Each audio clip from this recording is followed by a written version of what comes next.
Good morning and welcome to the Unitarian Universalist Congregation of the Shenandoah Valley here in Black Mountain, North Carolina, where we're coming to you through our virtual online services.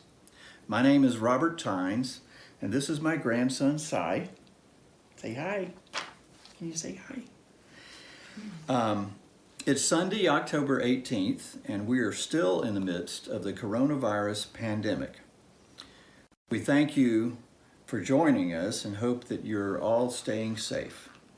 Let me just say that we really mean it when we say that all are welcome here.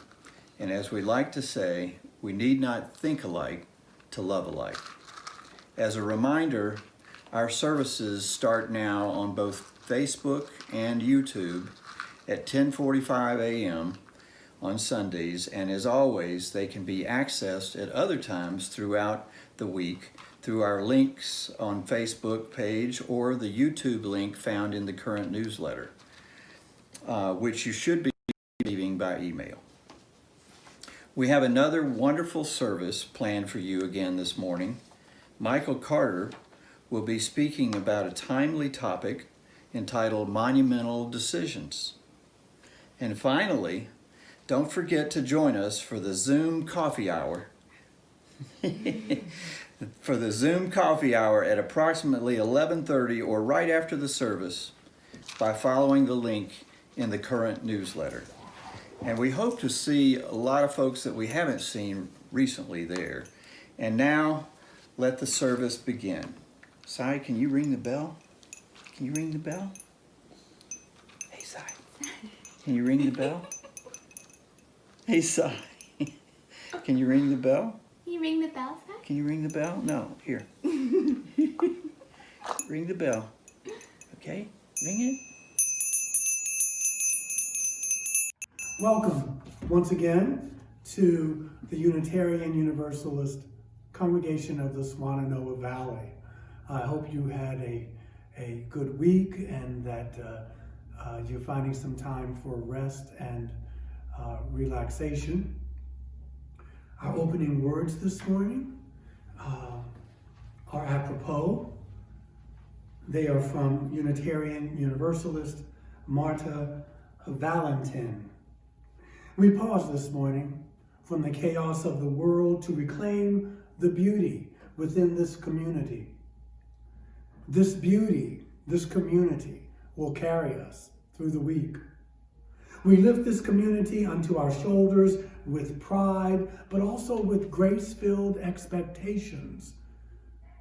Those expectations are for our children and our children's children. So be it.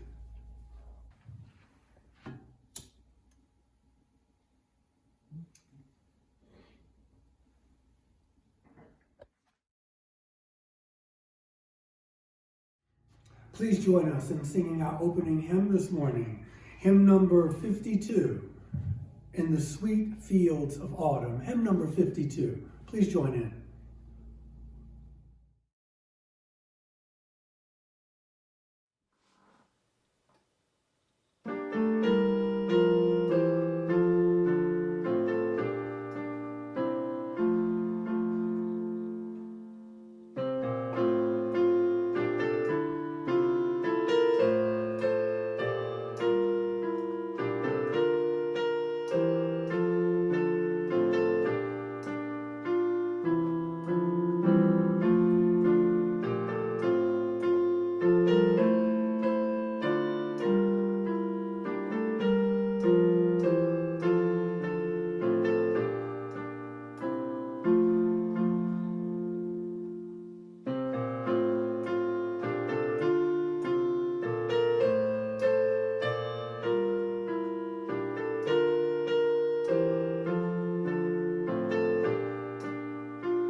I am reading a poem of Ruth Bader Ginsburg. It's called In the Steps of RBG. Real change, enduring change, happens one step at a time. So let me take one step right now. One step toward respect. And give me strength to take another toward clarity. And though my feet might feel like stones, let me take another step toward justice and another toward equity and another toward truth. And though my legs may feel leaden and slow, though someone else may step on my toes, may I inch toward forgiveness. May every step be toward a bridge, enough divisiveness. And as I go, may I find joy in the stepping, grace in the edging toward great change. But if there's little joy, let me step anyway, then take another step, and another, and another.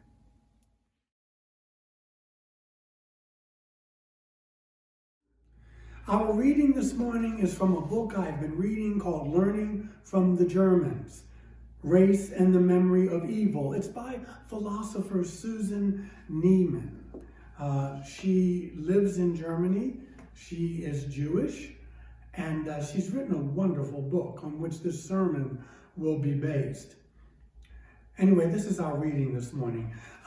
Professor Neiman writes that many, perhaps most countries have rapacious and violent histories that they cover in time with a fuzzy blanket of benevolence. We brought the natives religion or railroads. The natives were no angels either, and besides, our neighbors were even worse. But in the end, the attempts at justification come to little more than everybody does it, and we weren't as bad as some. American sins are not worse than those of any other nations. They are simply more jarring because, unlike the foundations of other nations, America's sins took place amid a fanfare of ideals.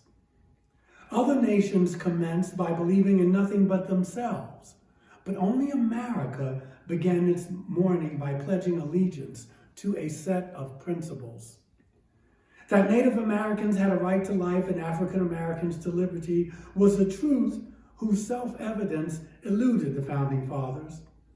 From its inception, the United States of America insisted on ideals it refused to realize. Yet those ideals refused to fade. Sometimes they merely served the cause of self-delusion, but sometimes they retained enough weight to guide every progressive movement from abolition to the present day. Given that fact, recognizing the justice of reparations is a recognition of the need to rethink American history.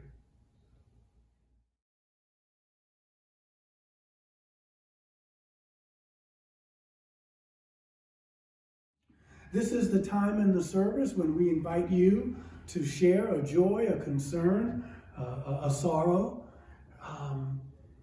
This is how we keep the pulse on the community, if you will, about what's going on. And we want to hear from you if you feel so moved, so that you know that during these times, you probably know it on an intellectual level, but to remind you that you are not alone. And so to begin, I'd like to share a couple of joys.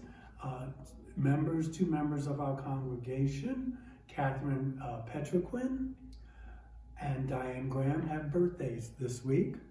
So to these illustrious Librans, I say happy birthday. I have news to share with you that I actually haven't had the opportunity to share with my entire family. I was on a hike this morning with my younger son, Ethan, Ethan and Meg have been together for many, many years. Meg is a sensational young woman. And a bunch of us have basically been tapping our foot like, when the heck is anybody going to do anything kind of serious about this? So they were on a trip to Smoky Mountain, something or another. At any rate, on this hike with Ethan, he tells me that on the trip they were just on, he proposed. And they had a beautiful champagne dinner at Smoky Mountain, who knows what, and I get to tell my whole family all this news, and I couldn't be happier. Thanks for listening.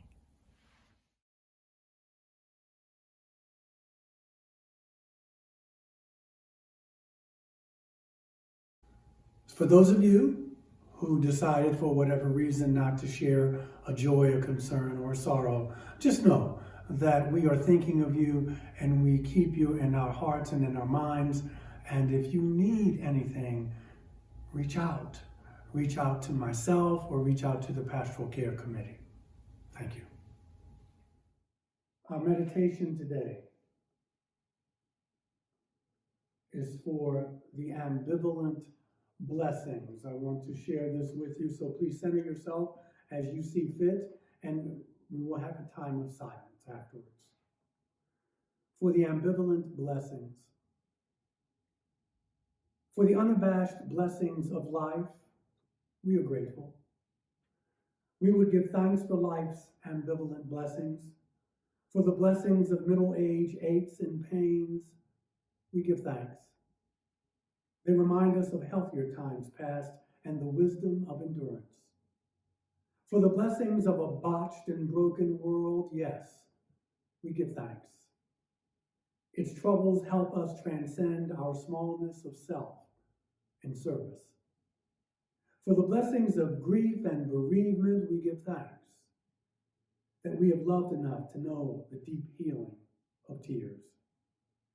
For the blessings of quirky people, we give thanks. We discover anew the quirkiness that lies within each of us. For the blessings of wild and wily weather, we give thanks because we know that such unpredictability is the best training for life. For cosmic caprice with its random burst of showing, we give thanks. We learn that beneath the routines of life, there will always be surprises. And so for the ordinary blessings of life, we give thanks this day. For the ambivalent blessings that forever protect us from boredom, we are ever and eternally grateful. And now, while our minds are one for this brief moment, I leave you with the eloquence of silence.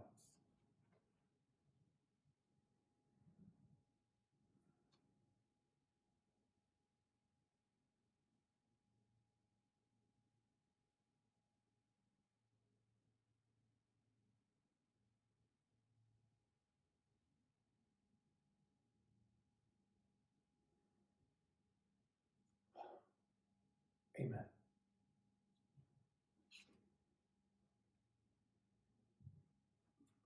Please join in singing our second hymn this morning, hymn number 159. This is my song, hymn number 159. This is hymn number 159. This is my song.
Before beginning this talk, I just want to take a moment to say that what you see going on in our nation right now is a wake-up call. It's difficult to ignore the parallels between what's going on here in our nation and pre-war Germany. Increasing amounts of violence, a broken economy, racial unrest, and growing intolerance. A leader who embraces thuggery and authoritarian ways, voicing contempt for the indigent, for poor people and other marginalized groups. Yes, there are significant differences as well. We can't doubt that, but the parallels don't have to be perfect in order for one to see them.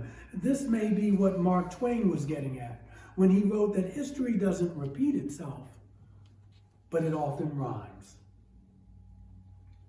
Much has been made on what America must do in order to make amends for the original sin of slavery. Most notably, I'm thinking this morning of the New York Times and its 1619 project.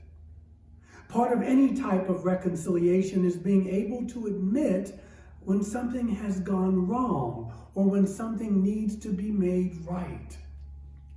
James Baldwin once said that not everything that is faced can be changed, but nothing can be changed until it is faced.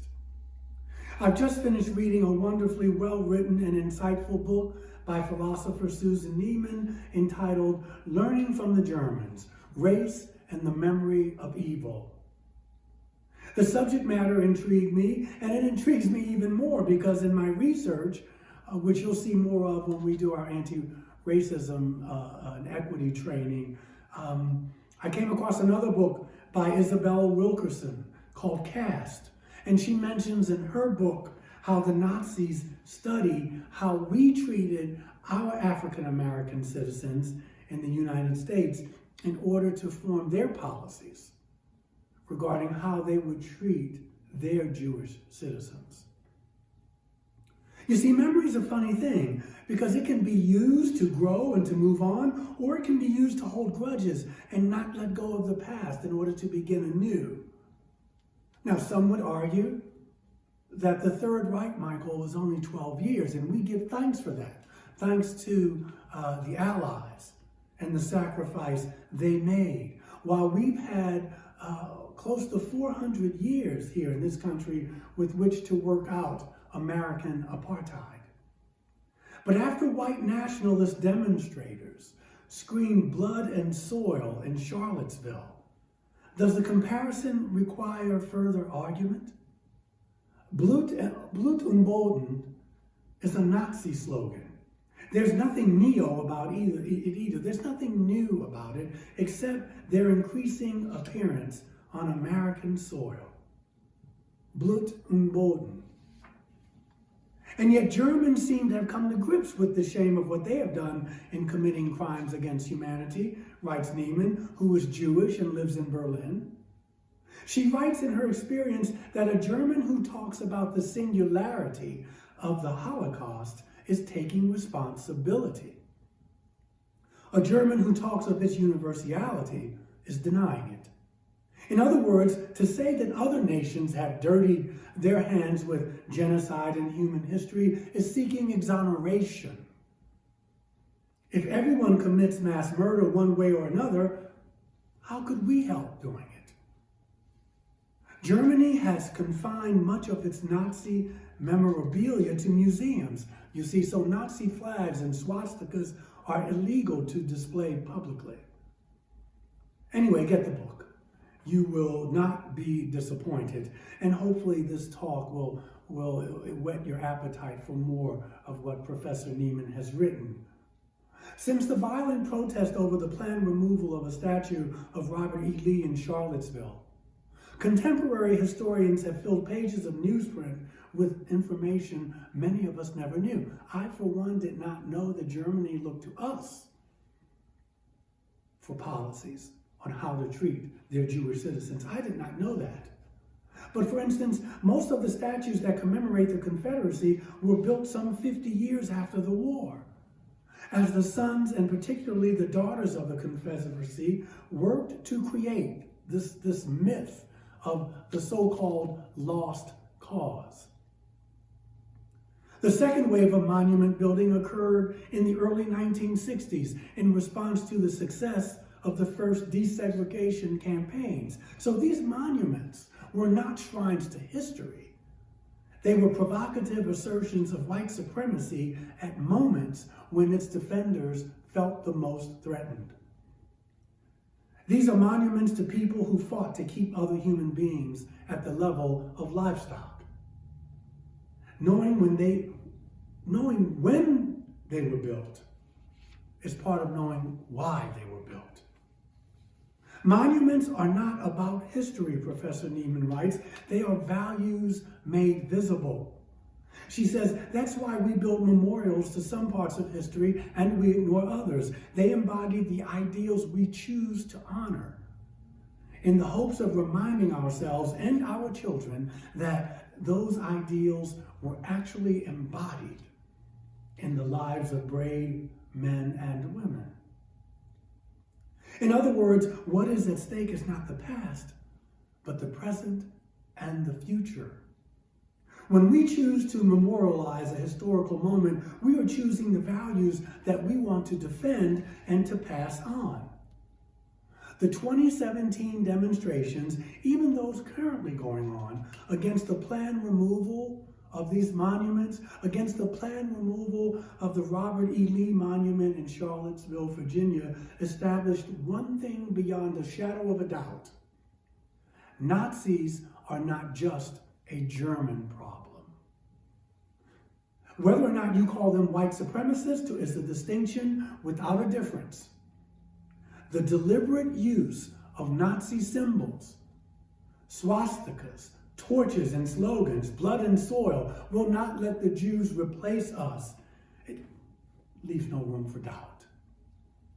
Not everyone who wants to preserve those symbols is a Nazi, but American Nazis' embrace of the Confederate cause makes clear that anyone who fights for those symbols is fighting for values that unite Nazis with racists of all varieties. Germany has no statues of Nazis. Not one of Rommel or Hitler.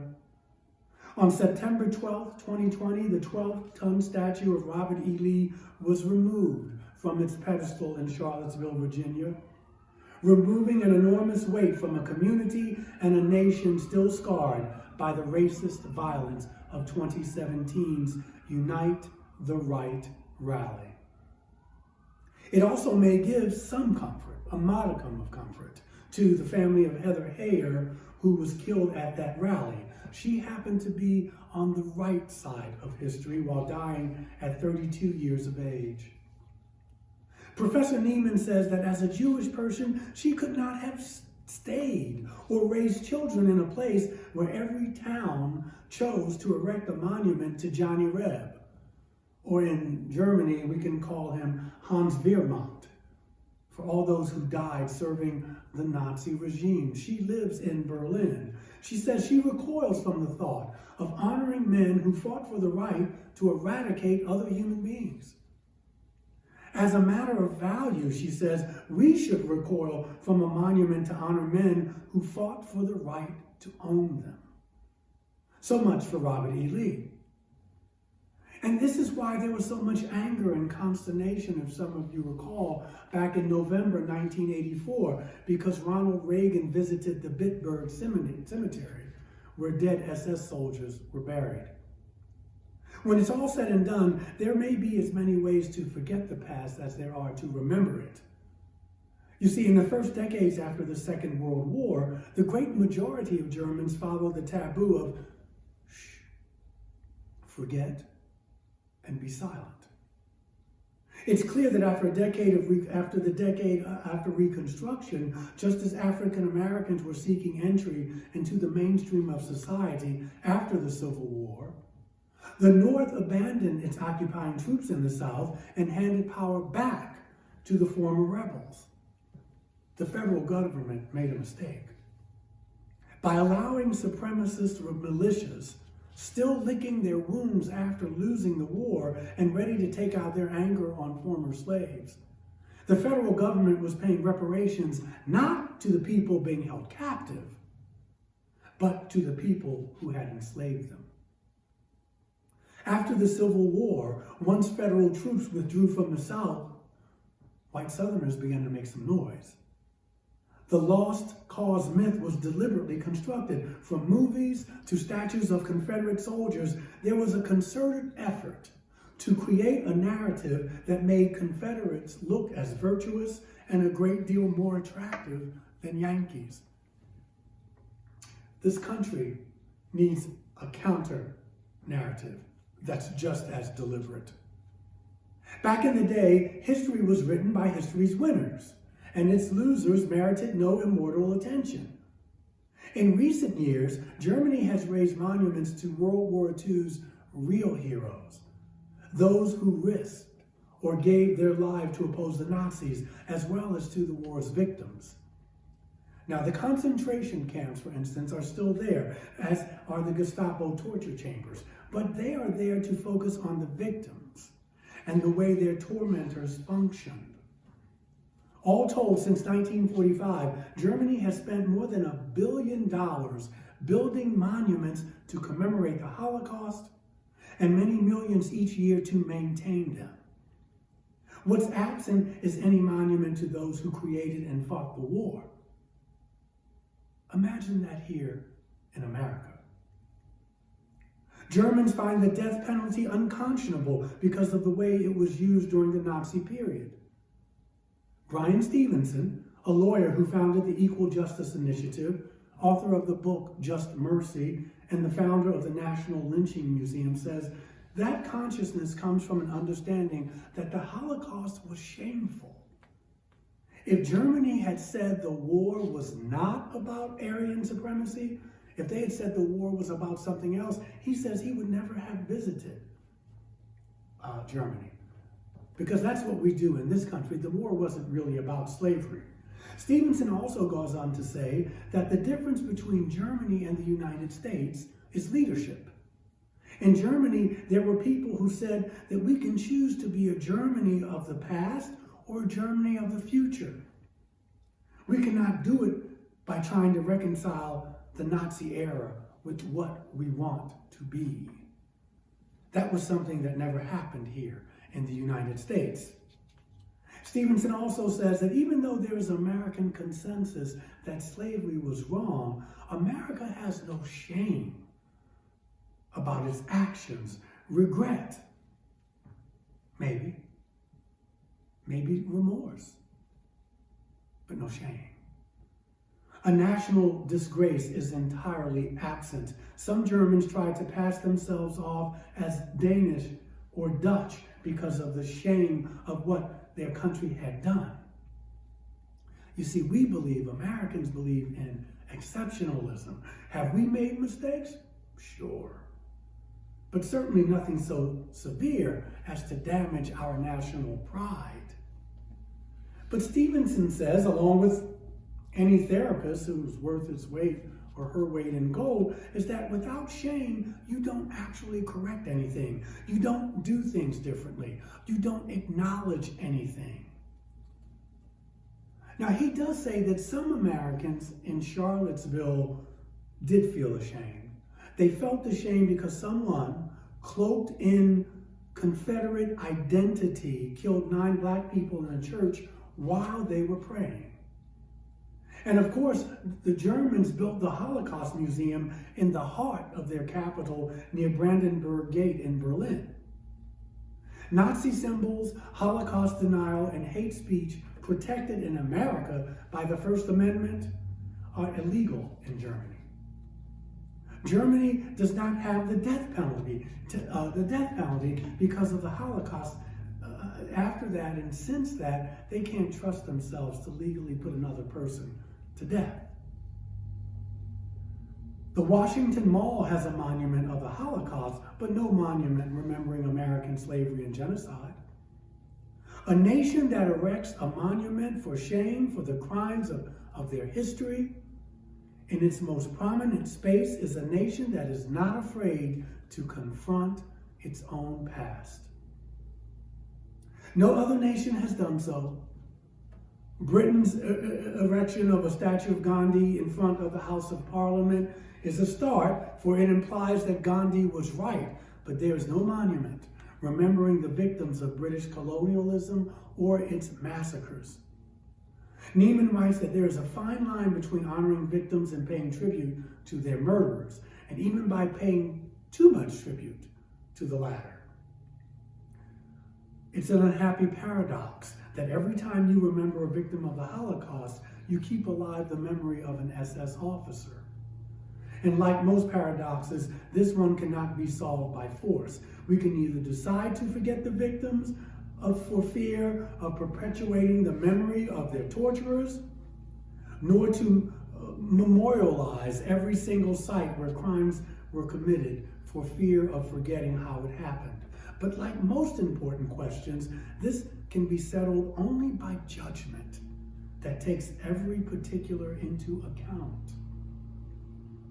Progressive Americans have always envisioned another America, and to at least try to live up to the meaning of its creed.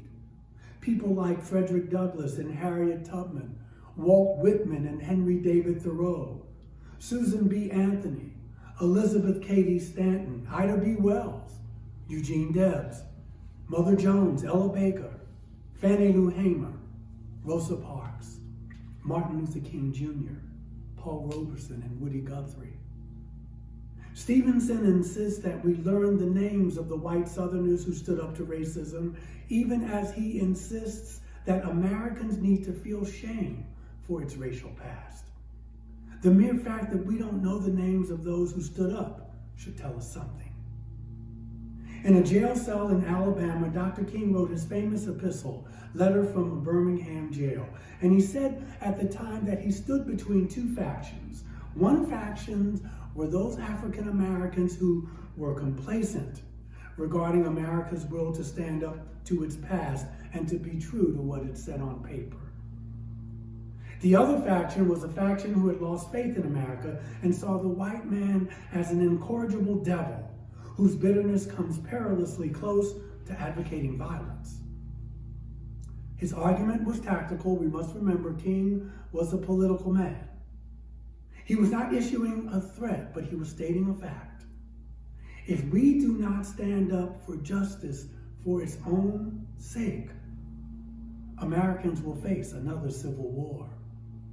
If our white brothers and sisters refuse to support our nonviolent efforts, he writes, millions of Negroes will, out of frustration and despair, seek solace and security in black nationalist ideologies, a development that would inevitably lead to a frightening racial nightmare. In times like these, King's warnings ring truer than ever. At a time when the demographics show that in the not too distant future, America will cease to have a white majority, we have all the more reason to heed it. Perhaps all we can do as human beings is simply to keep pushing. Maybe that's all we can do. It is a process that will never be completed because we are simply that, human beings. As of October 6, 2020, 60 statues have come down since the murder of George Floyd. 700 statues are still up across the country. In total, 114 have been removed, but there are 300 statues still remaining in Virginia, Georgia, and North Carolina. All total, there were 1,503 statues across this nation. Maybe the Samuel Beckett adage holds true in this case, because he says all we can do is to try again, to fail again, and to fail better. In any case, there are monumental decisions to be made. Now, to be sure, Germany is not a panacea. We know that. They too are wrestling with a new wave of racism and anti-immigrant sentiments. Democracies must always be vigilant, but we can learn from Germany's example and insights. Robert E. Lee was a great military tactician. He was a great general. So was Erwin Rommel. But there are no statues of Rommel in Germany. And so Germany is ashamed. But the real question remains, why aren't we?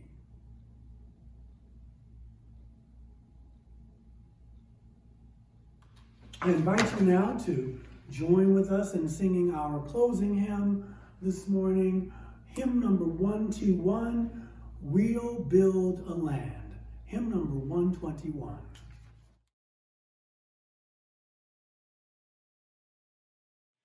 This is hymn number 121, We'll Build a Land.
I want to thank you for tuning in this morning. We appreciate you taking the time. We know there are other things you could be doing with your Sunday morning and afternoon.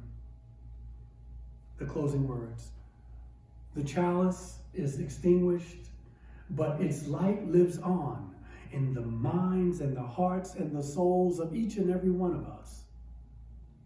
Let us carry the flame with us and share it with those we know, with those we love, and most especially with those we have yet to meet.